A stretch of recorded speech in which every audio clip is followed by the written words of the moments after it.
বাংলাদেশে পা দিতেই বেঁকে বসল বোর্ড।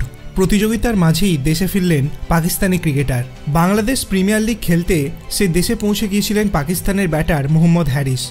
আচমকাই বেঁকে বসল বোর্ড। তাকে নো অবজেকশন শংসাপত্র দিতে রাজি হলো না। ফলে প্রতিযোগিতার মাঝপথেই দেশে ফিরতে হলো হ্যারিসকে। বিপিএলে চট্টগ্রাম চ্যালেঞ্জার্স দল কিনেছে হ্যারিসকে, কিন্তু কিছুদিন আগেই বাংলাদেশে পৌঁছে গিয়েছিলেন তিনি। কিন্তু দলের প্রথম দুটি ম্যাচ খেলার সুযোগ পাননি। সূত্রের খবর, হঠাৎই পাকিস্তান বোর্ড বুঝতে পারে যে 2023 থেকে 2024 জুলাইয়ের মধ্যে তিনি বিদেশের দুটি টি-20 লিগ খেলে ফেলেছেন। ফলে নতুন নিয়ম অনুযায়ী এর থেকে বেশি বিদেশি লিগ খেলতে পারেন না পাকিস্তানি ক্রিকেটাররা। ফলে হ্যারিসকে ছাড়পত্র দেওয়া হয়নি।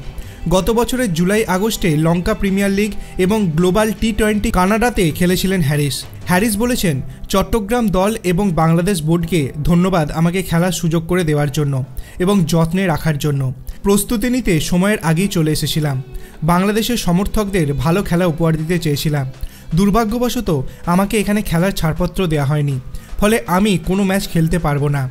জানি যে দলের আমার দরকার ছিল। আশা করি পরের বছর খেলতে পারবো। প্রথম ম্যাচ সিলেট টাইগারকে হারিয়েছে চট্টগ্রাম। পরের ম্যাচে হেরেছে খুলনা টাইগার্সের কাছে। হ্যারিসের বদলি ক্রিকেটারের নামও এখনও ঘোষিত হয়নি। আপনার কি মনে হয়, এই সকল নিয়ম মেনেই কি কোনো দলের খেলোয়াড় কেনা উচিত? আপনার অভিমত আপনি কমেন্ট সেকশনে জানাতে পারেন।